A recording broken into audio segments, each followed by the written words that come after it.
Hey, what's going on, everyone? Welcome back to another great epic episode of Just My Opinion Reviews Paradise Season 2, Episode 2, titled Mayday. Xavier battles the elements and other threats as he follows a broadcast to Atlanta in search for his wife, Terry. Lamont, I think this was another great episode, sir. I know last time we was talking about, wait a minute, at the end of season 1, it left us on a cliffhanger. Xavier was trying to go find Tracy, but we don't start out with that. We get this woman named Annie and Link and all of his bandits, and they talking about Elvis and cars, and we like, whoa, whoa, whoa, whoa, where's Xavier? But we finally got Xavier. The whole episode, man. What are your general impressions of the episode? Did you like it? Did you hate it? Did it give you everything you wanted and more? Be honest. I'm curious. I loved it, man. It gave me a lot. I'm not going to say it gave me everything I wanted and more, but it gave me enough that I liked. It's our man, Xavier. Last season he said that, he was going to be the man to take the bullet for all the bad that went on and don't do nothing until he come back. And here he is in this airplane crashed. And the way it ended in the first episode, I like how they kind of flash back. That's kind of what they did with Annie a little bit. I'm loving the way they flash back. I know some writers hate that style of writing, but for this series and this show, I loved it. And I'm glad we got to see our man Xavier, who's one of our favorite protagonists in all of TV. Yes, sir. I'm really glad you said that because I was about to ask you, how do you feel about the way that the story is being told? It's not just linear going forward or left to right. It continues to go back. And they had to find a way to slow the progression down a little bit. And we got that with the injury. He doesn't want to just have a perfect landing. He lands on the airstrip in the middle of a snow or rain hailstorm. And y'all, excuse me, my allergies are getting to me. He's not injured. He finds Tracy right away, and they ride back on another helicopter. They have to slow the progression down. And he got injured. I felt sorry for him, but what I really did like was when he fell down the aisle of the plane and re-injured his knee. The way that he screamed, the way that he yelled, they repeated that same exact sound effect when they went back to boot camp when he was training. Mm-hmm. As he was again. I like how they did that. I thought that was quite clever. I like how it's kind of circled back around, and he had to heal his knee again or pop it back in. With the thunderstorm. So I thought that was very, very nice. Way of storytelling right there, as you said. I felt sorry for him though, man. Flying blind like that. In the middle of you can't see anything, and then hail destroys your plane. Was it a good idea or a bad idea for him to give the coordinates over the radio like that for any and everybody to hear? Man, golly, I knew you was going to say something about that. It wasn't the brightest idea. However, no, it wasn't bright. It wasn't bright because he's been inside the bunker. He doesn't know what is going on out there. And I guess at the end of the day, he's kind of looking at it as though if I get a signal out, at the very least, maybe it'll get to my wife. Hopefully the right people will get it. But B. Avery, this is like playing poker. It's a 50-50 chance. The right people could get it. The bad people could get it. And for those of us who have flown an airplane, I'm one of those, especially a propeller like that, when your instrument clusters, including the compass, go out, man, you're in a world of trouble. I mean, I love how whoever wrote that scene with the hail being so thick he couldn't even see down below. Because back in the old days, if you flew a plane when they didn't have the instrument cluster, you would fly based on the railroads or based on the roads to go north, east, and west so that you know where you're going. So he doesn't have his electronics. The compass is messed up. So the electromagnetivity of the earth is messed up. So that's a little nerd insight. And the hailstorm prevents him from seeing. The only thing he could have done, B. Avery, is just go as low as he could go till he could see and try to find somewhere to land. That's all he could have done. So it's a miracle that he actually survived, is what you're saying. Oh, God, yeah. Oh, my God, yeah. That's Pilot 101. That is like the worst condition to be in. And then the type of plane he's in. Oh, my God, yes, that's horrible. Yeah, yeah. But Lamont, it may have been the best miracle that ever happened to him. A nightmare turned Yeah. into a miracle because he woke up in a hospital bed, and guess who was next to him? It was this woman of his dreams. It was Terry. Yeah. And my goodness gracious, I love their dynamic. I love their relationship. I love the banter. I love how fast he fell in love with her as soon as he started to engage, to converse, to flirt. I love the way that she shot him down and was like, hey, man, getting married is not in the cards, okay? I'm trying to get my doctors right now. I got my note cards right here. After that, I'm going to, what she say, Brazil? Is where she was going? Brazil. Yeah, she was going Yeah. to Brazil, and she don't even know if she want to have kids. Xavier was like, I don't care about none of that. I'm gonna get you these ice chips. Okay, I'm gonna rub your feet and get your water bottle. You know what I'm saying? I'm gonna put this Mac down, and you gonna take it. Nah, man. I love that, man. What did you think of their initial interaction together, man?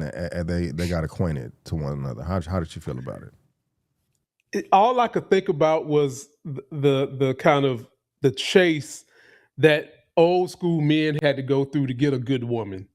You never get a good woman usually off the first interaction, and usually good women shut you down, not knowing that they shutting down Prince Charming, the real Prince Charming.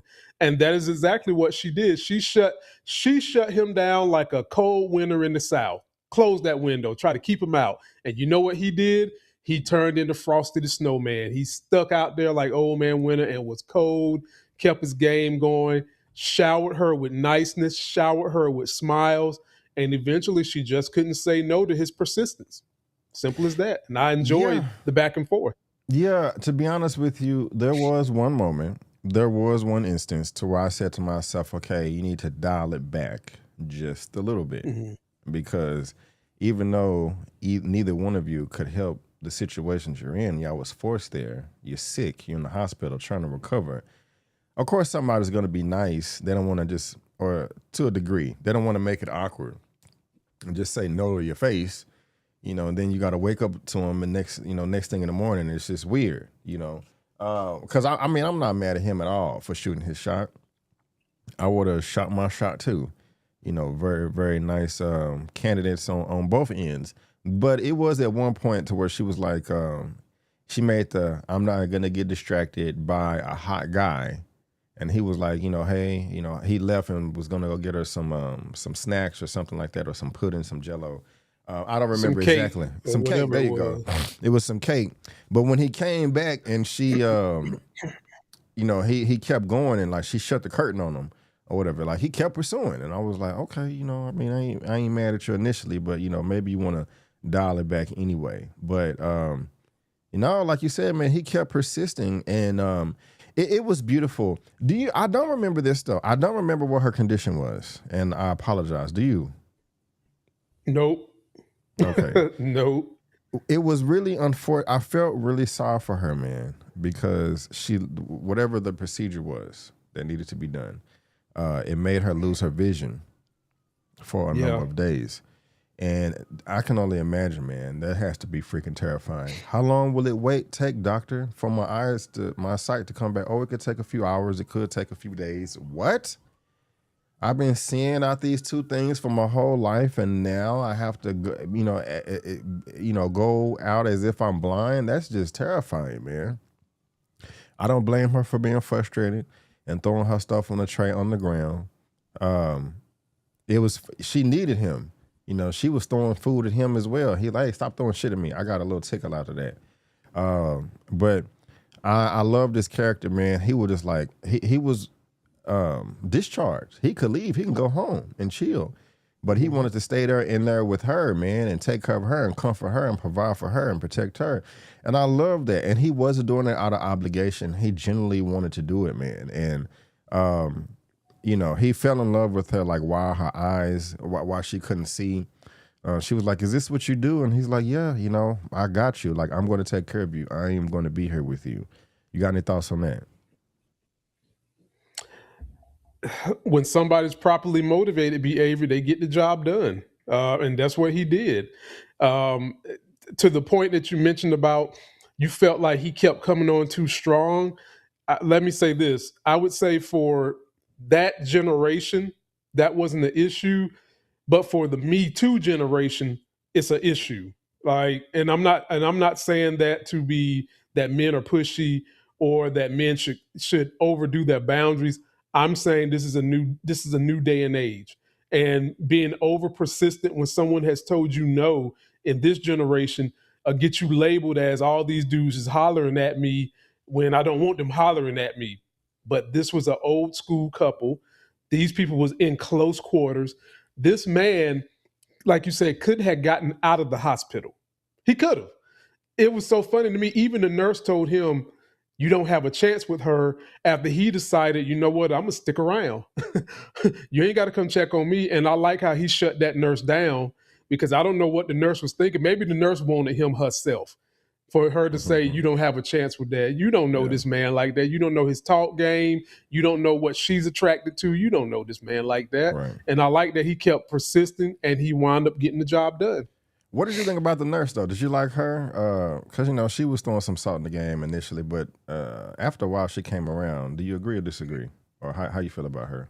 No, I mean, if overall, I like the nurse, and I like any show that just shows you how important nurses are to the whole wheel that is a hospital. They are the soul and backbone of a hospital, and that the only time she got on my nerves was when she told him she's out of his league, and even then, she didn't say it in a malicious manner. Right. She kind of said it tongue in cheek. Correct. But still, that was kind of like Michael Jordan. If somebody say Michael Jordan don't look as good as Kobe Bryant, that would be enough fire for him to just be angry and get the job done. And that's what Xavier did. Right on, right on. Now, let me ask you this. Terry came around when she couldn't see. And that was the first time that her and Xavier held hands. And he was just like, I got you. Do you think that she was genuinely attracted to him at that point in time, or just or just acting that way out of necessity? I'm blind, I can't see nothing, I'm gonna accept help and comfort from any and everybody. Well, she had already admitted that she was attracted to him. She said he's hot. Okay. And I know you'll have some people argue that just because I say you hot doesn't mean that I'm attracted to you. Right. And I would argue with them, then what does that mean?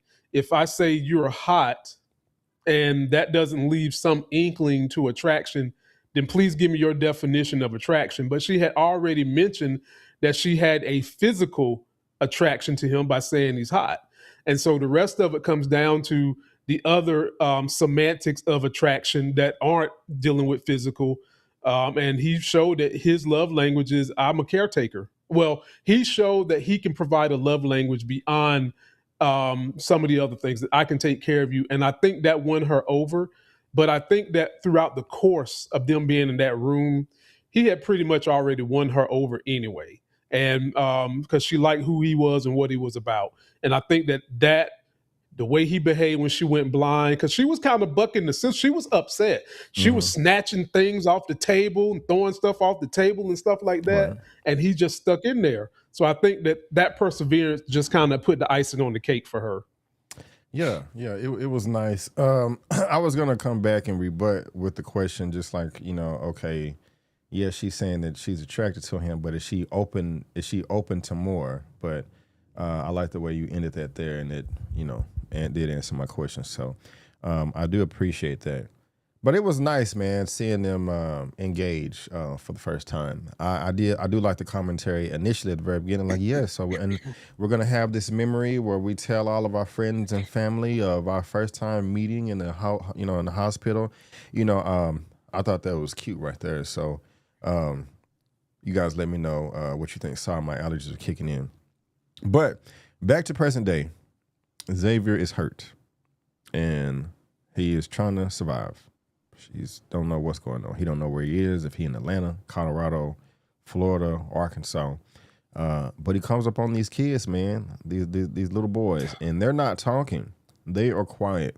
They have been through the ringer in the past 3 years, man. These are, I don't know, man. How old do you think the youngest little girl was, or the youngest child there? 7, 8? I'm not really good with age. You're a parent. Help me out. 6 or 7. 6 or 7. 6 or 7 at least. They, I'm assuming all of the adults, well, of course, they're not there anymore. They're dead. They're gone. They don't have anybody to take care of them. And I would say they're doing a pretty good job. Death they're numb to it. They see a dead body. Okay, I guess we just got to cover up with leaves and mud and move on. Thoughts, Lamont, thoughts. And I haven't even got to the guy with the gun, but thoughts. I was so rooting for the remix of Little Rascals and B.A Kids. I was so rooting for them. And when that kid saved Xavier, I was thinking to myself, yes, this is the kind of energy we need. Not only is Xavier going to get to his wife, but he's going to have a whole damn classroom of adopted babies to come meet his wife. And just didn't play out the way I wanted it to play out. But I am thankful that in the midst of what was going on, those kids did try to help Xavier because he was in bad shape when they found him. And the kid at least tried to protect Xavier from the two dudes, the two raiders. I'm gonna call them the Tomb Raiders, the two Tomb Raiders that came scrubbing the airplane. What did you? How did you want it to play out? And it didn't play out that way. Like, what did you want to happen exactly? I would have loved for the kids to have stuck around and came with Xavier or helped Xavier get where he was going, and somehow or another everybody meets up with Annie and we're forming our own little wagon trail going to the west. I didn't want the kids to take all this stuff and just leave them a picture of the kids and say sorry. I didn't want them to do that. I would have rather them stuck around, help this man. He took out a threat that was coming for them. And not only did he take out the threat, but he got wounded even worse trying to help them. So that's all I wanted from that. Yeah. I see what you're saying. I was annoyed by the kids a little. I mean, I liked them overall, but them being nonverbal at the very beginning, not just saying anything and then going through all of his stuff and him really just having to like, yo, I need my stuff, man. I'm trying to get here and I need my bag and we can share the food. That was frustrating. And, when one of them was like, we understand English, we can talk, I'm like, man, why don't y'all say nothing 10, 30 hours ago? This is crazy. Right.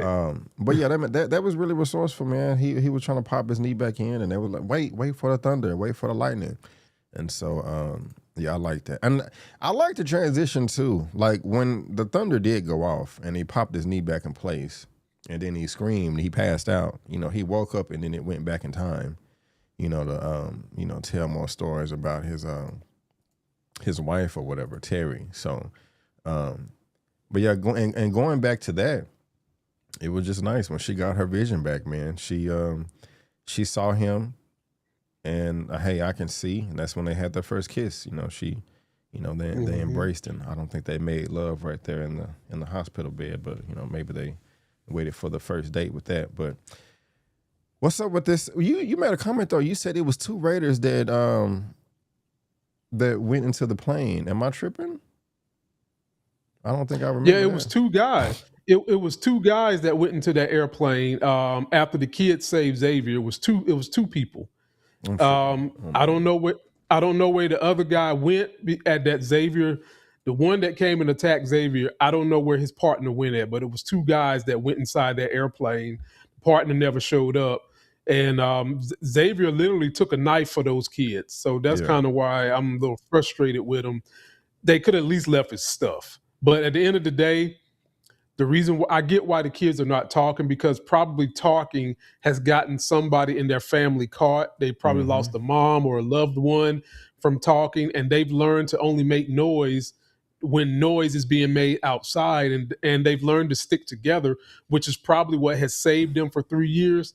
So as much as I'm mad at them, I do understand why they keep it moving. But at the end of the day, we don't know what they know, but somebody better be a scientist in that damn group or they're not going to survive what's coming, because you don't know what's coming. I think they need to get with someone like Xavier so that they can all survive in a more group fashion, because right now what those kids are doing is going to lead them to a dead end. Would you have attacked the gunman the way that Xavier did when he had him on his knees? That was quite risky. He came out on top. I would have tried to play chess a little bit more. But you say you got that Yeah. kung fu light skills action, huh? Well, not on one knee, no. But he wasn't expecting it. And the thing is, we know Xavier is special forces. He protects the president. Yeah. So even on one leg, he's as good as most people on two legs with a gun. So I kind of expected Xavier to act that way.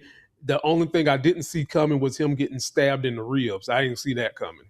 Yeah, I didn't see that coming either. I did not.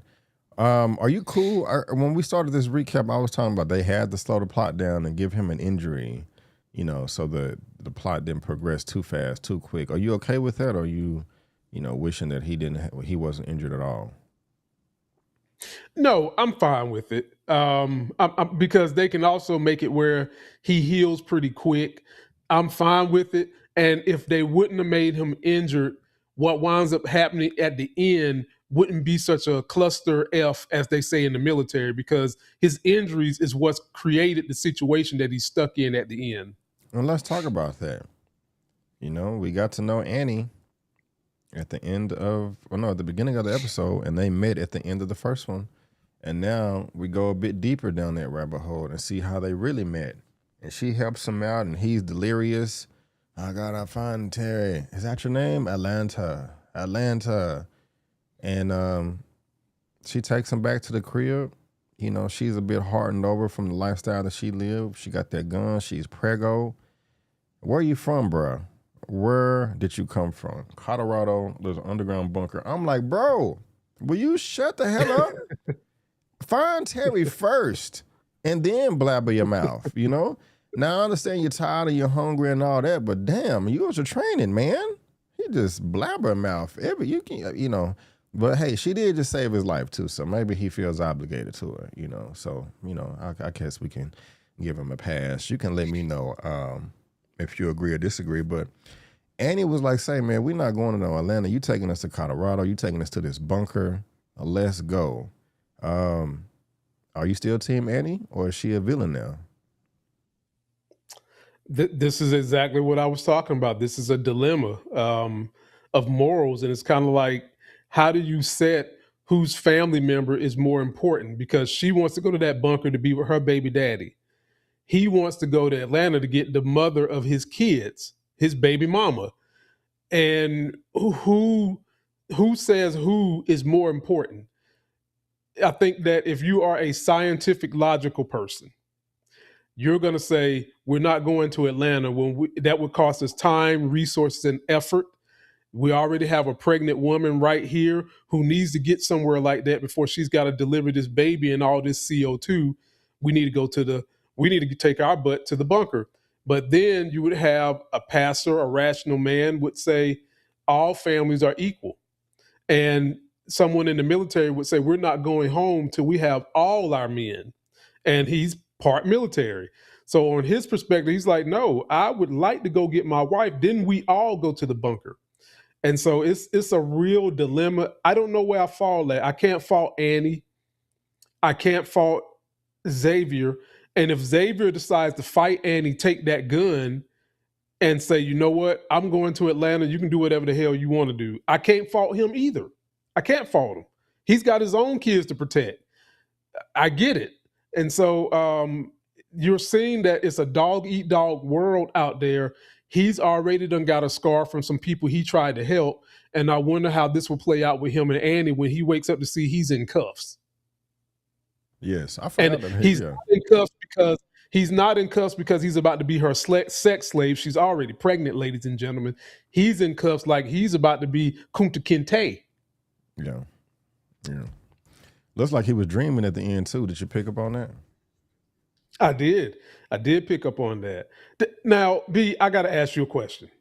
What's up? Do you think his wife is still alive? Yes, I do. Okay. I got another prediction kind of question for you. Before you give that, the reason why I think she's alive is I don't think that they would lead us on this much if she was dead, that you would piss off a lot of fans. I mean, we left on that cliffhanger of Xavier going to go look for her. And then the episode 2, not one, but episode 2, it focuses on their whole relationship or how they met and fell in love. If she's dead, man, because we're looking forward to that. So if she's dead, they're just gonna piss off everybody, in my opinion. But what's your theory?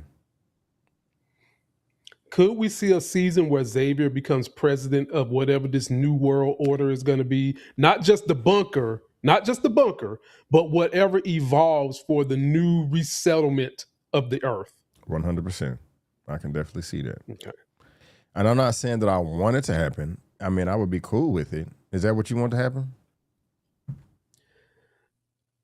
Not really. It's just I could just see it happening. You know, like I've learned from you and other great reviewers who do movies that just because you have a theory doesn't mean you need to fall in love with it and have the expectation that if they don't go by your theory, then you start taking points away from the show or the movie.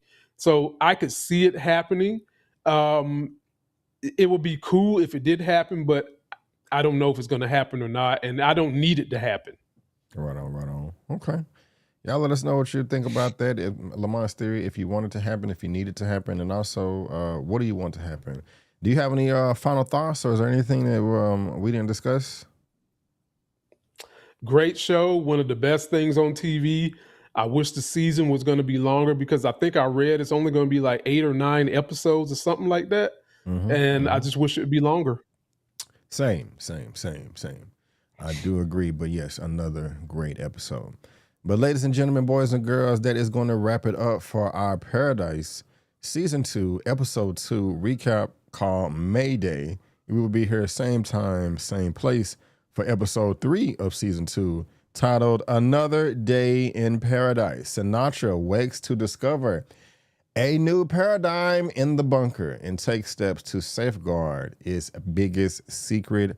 Oh my goodness gracious. First, we got the world and how it looked after the fallout. Then we got Xavier, and now we're going back to the bunker. Lamont, thank you for being here. Guys, if you're watching this on my channel, please subscribe to Lamont's channel. This is what it looks like right here. There's a link to it in the description box of my video. And if you watch this on Lamont's channel, please subscribe to my channel. This is what it looks like, and there is a link to my channel in his description box as well. But guys, we just want to thank you so much for tuning in.